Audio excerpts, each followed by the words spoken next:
أشهد أن لا إله إلا الله وحده لا شريك له وأشهد أن محمدا عبده ورسوله أما بعد فأعوذ بالله من الشيطان الرجيم بسم الله الرحمن الرحيم سامعین و ناظرین کرام، السلام علیکم ورحمۃ اللہ وبرکاتہ۔ اس سے قبل گزشتہ 6 پروگرامز میں سیدنا حضرت خلیفۃ المسیح رابع رحمہ اللہ تعالی کی طرف سے جماعت احمدیہ کے مخالفین، معاندین، مکفرین، مکذبین اور ان کے سیاسی و مذہبی سربراہوں آئمۃ التکفیر کو قرآن مجید کی سورۃ آل عمران آیت 62 کی تعلیم کی روشنی میں دیے گئے مباہلہ کے کھلا چیلنج کو زیر بحث لایا گیا ہے۔ ان 6 پروگرام میں سے بعد والے 4 پروگرام نے سیدنا حضرت خلیفۃ المسیح رابع رحمہ اللہ تعالی کے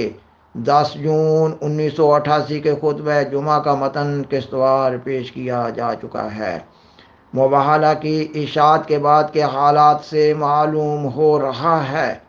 کہ اس چیلنج پر مخالف احمدیت علماء نے حیل و بہانوں کا سہارا لیتے ہوئے راہ فرار اختیار کی۔ سیدنا حضرت خلیفۃ المسیح رابع رحمہ اللہ تعالی نے 5 اگست 1988 کے خطبہ جمعہ میں مخالف احمدیت علماء کے حیلے بہانوں پر تبصرہ پیش فرمایا۔ کتاب سلسلہ احمدیہ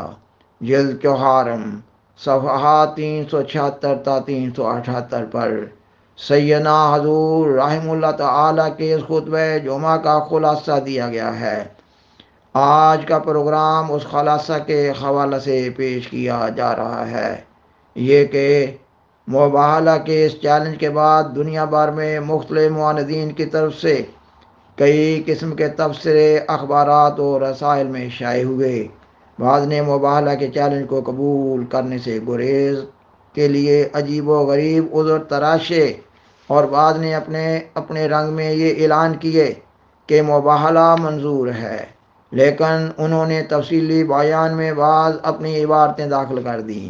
جن کی روح سے وہ بعد میں یہ کہہ سکیں کہ ہم نے مباہلہ منظور تو کیا تھا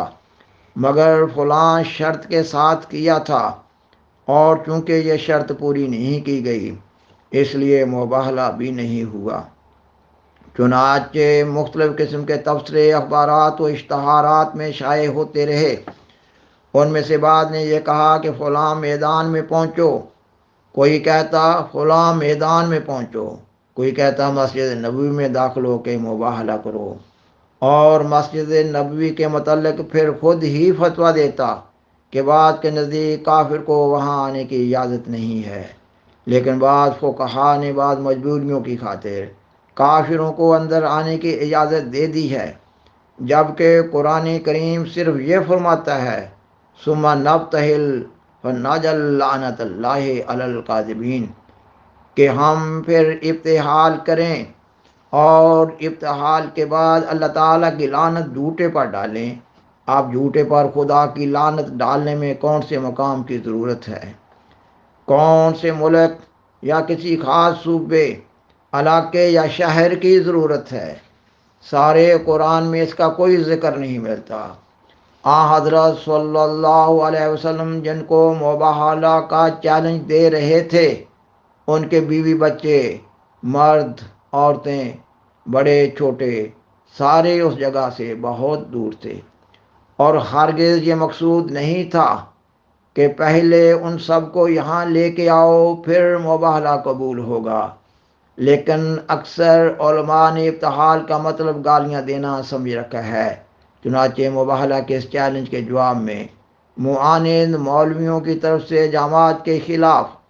نہایت ہی گندے، لغو اور بیہودہ اعتراضات پر مشتمل رسالے شائع کر کے لوگوں میں شدید اشتعال پھیلایا گیا۔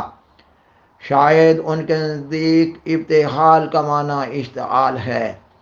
بہت سی جگہوں پر مباہلہ کا چیلنج تقسیم کرنے والے احمدیوں کو یہ کہہ کر اذیتیں دی گئیں اور قید میں ڈالا گیا اور ان پر کئی قسم کے مقدمے کھڑے کیے گئے کہ انہوں نے اس چیلنج مباہلہ کے ذریعہ ابتحال کی طرف بلا کر انہیں اشتعال دلایا ہے۔ حالانکہ مباہلہ تو معاملہ کو خدا تعالیٰ کی عدالت میں لے کر جانے کا نام ہے، اور اس کا تعلق دنیا کی عدالت سے ہے ہی نہیں۔ بعض اہل سنت علماء کا یہ موقف تھا کہ غیر مسلم سے مباہلہ نہیں ہو سکتا، یعنی ان معنوں میں کہ وہ کہتے ہیں کہ غیر مسلم کو حق نہیں ہے کہ مباہلہ کا چیلنج دے، اور چونکہ وہ احمدیوں کو غیر مسلم سمجھتے ہیں اس لیے وہ یہ مباہلہ کا چیلنج قبول نہیں کر سکتے۔ بعض نے یہ کہا کہ مباہلہ کا چیلنج ہم اس لیے قبول نہیں کر سکتے کہ قرآن کریم سے نص صریح سے ثابت ہے کہ حضرت صلی اللہ علیہ وسلم کے بعد کسی قسم کا کوئی نبی نہیں آ سکتا، کیونکہ ختم نبوت کا ہمارا عقیدہ قرآن کی نص صریح سے ثابت شدہ ہے، اس لیے اس پر مباہلہ نہیں ہو سکتا۔ اب جہالت کی حد ہے کہ حضرت اقدس محمد مصطفیٰ صلی اللہ علیہ وسلم کی صداقت سے بڑھ کر خاتمیت ثابت ہے۔ قرآن کریم نے تو مباہلہ کا چیلنج ہی اس بات پر دیا تھا کہ حضرت محمد مصطفیٰ صلی اللہ علیہ وسلم سچے ہیں یا مخالف سچا ہے، اور وہ ان کے نزدیک نص صریح سے ثابت نہیں تھا، نعوذ باللہ من ذالک۔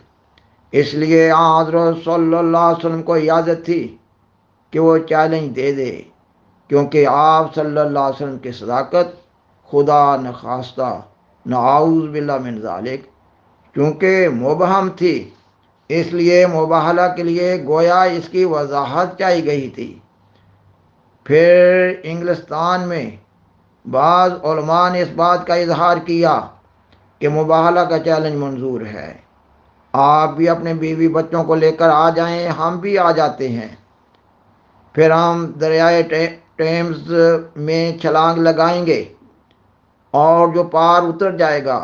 وہ سچا اور جو ڈوب جائے گا وہ جھوٹا۔ معاند مولویوں کے ایسے بیانات سے صاف پتہ چلتا ہے کہ وہ دین کے معاملے میں ہرگز سنجیدہ نہیں، وہ تمسخر سے یا گالیاں دے کر یا شور مچا کر سمجھتے ہیں کہ اپنا مقدمہ جیت جائیں گے، لیکن فی الحقیقت خدا کی عدالت میں مقدمہ لے جانا ہی نہیں چاہتے۔ ان کے بیانات کو پڑھیں تو معلوم ہوگا کہ وہ آخر دنیا کے فیصلہ کی طرف لوٹے ہیں یا دنیاوی مقابلوں کے ذریعہ فیصلہ کرنا چاہتے ہیں۔ ایک صاحب نے پاکستان سے اس چیلنج کو قبول کرتے ہوئے یہ پیغام بھیجا کہ دنیا کی کسی چوٹی کی عمارت سے یا پہاڑی سے،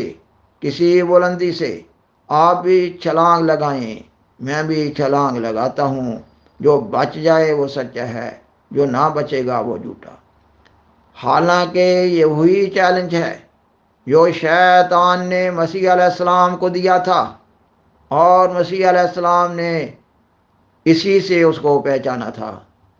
اور لاہور سے طاہر القادری صاحب نے اعلان کیا کہ فلاں تاریخ کو ہم منٹو پارک پہنچ جائیں گے۔ اس تاریخ کو مرزا طاہر احمد کا اپنے ساتھیوں سمیت رات کے 12 بجے وہاں موجود ہونا ضروری ہے۔ اگر وہ نہ پہنچے تو پھر ہم 1 مہینہ انتظار کریں گے، 1 مہینے کے بعد پھر ہم حکومت پاکستان سے کہیں گے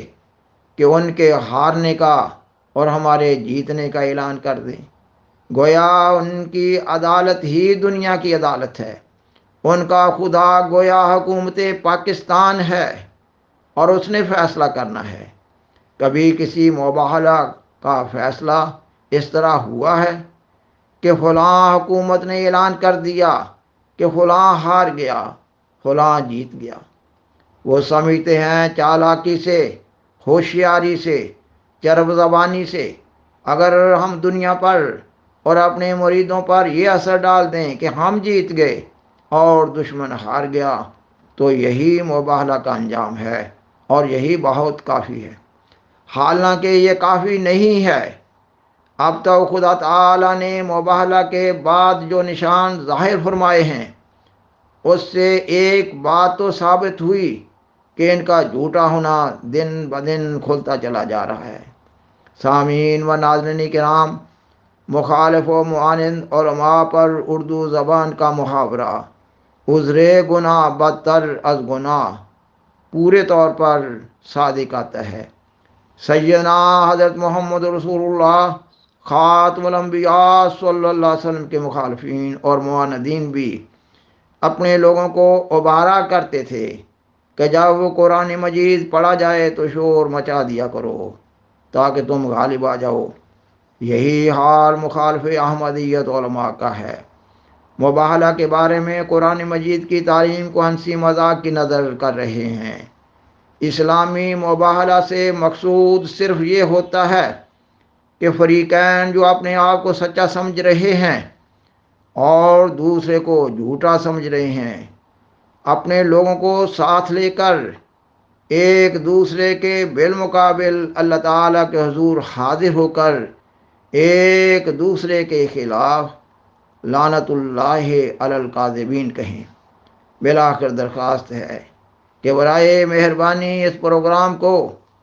دوسروں سے شیئر کریں اور عذرائے کرم اس چینل کو سبسکرائب کریں۔ جزاکم اللہ تعالی احسن الجزا وآخر دعوانا ان الحمد للہ رب العالمین۔ والسلام علیکم ورحمۃ اللہ وبرکاتہ۔